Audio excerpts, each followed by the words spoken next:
Hello sir, হ্যাঁ সাকিব। আমরা Microsoft ওয়ার্ডের পেজ নাম্বার কিভাবে দিতে পারি স্যার? আচ্ছা, মাইক্রোসফট ওয়ার্ডে পেজ নাম্বার দেওয়ার জন্য আমাদের যেটা করতে হবে তার আগে আমি একটা জিনিস দেখিয়ে দিই। এখানে আমি একটা শিট তৈরি করেছি কয়েক পেজের, 4 পেজের। তো দেখো এখানে মোট টোটাল পেজ হলো 4 এবং পেজ নাম্বার 1 এখানে সুন্দরভাবে এরা লিখে দিয়েছে।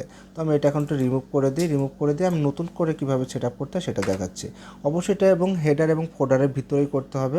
তা আমি এটা দেখো রিমুভ করে দিলাম, এখন আর নাই। এখন আমরা হেডার এবং ফোল্ডারের ভিতরে কীভাবে পেজ নাম্বারটা সেট আপ করবো। তো আমাদের এই ফোল্ডারেই আমরা পেজ নাম্বারটা দেবো। এখানে আমরা ডবল ক্লিক করব, করার পরে ঠিক এমন একটা পর্যায়ে আসবে, এখান থেকে আমরা উপরে দেখতে পাবো ডিজাইন।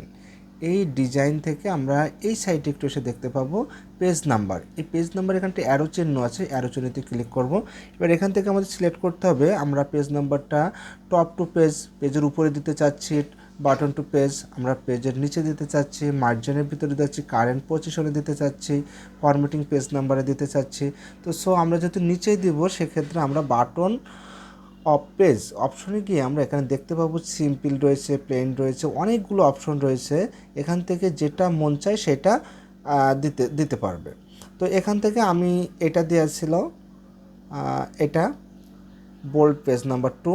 তো এখানে আমি ডবল ক্লিক করব এবং এটা সেন্টারে আছে। ক্লিক করলে এই যে আমার পেজ নাম্বারটি চলে আসলো। এবার আমি এই জায়গাটা ডবল ক্লিক করব, করার পর আমরা দেখতে পাবো আমাদের পেজ নাম্বারটি আগের মতো করে আবার পুনরায় সেট আপ হয়ে গেছে। আমাদের 4 নম্বর পেজে গিয়ে পাবো পেজ 4 অফ 4।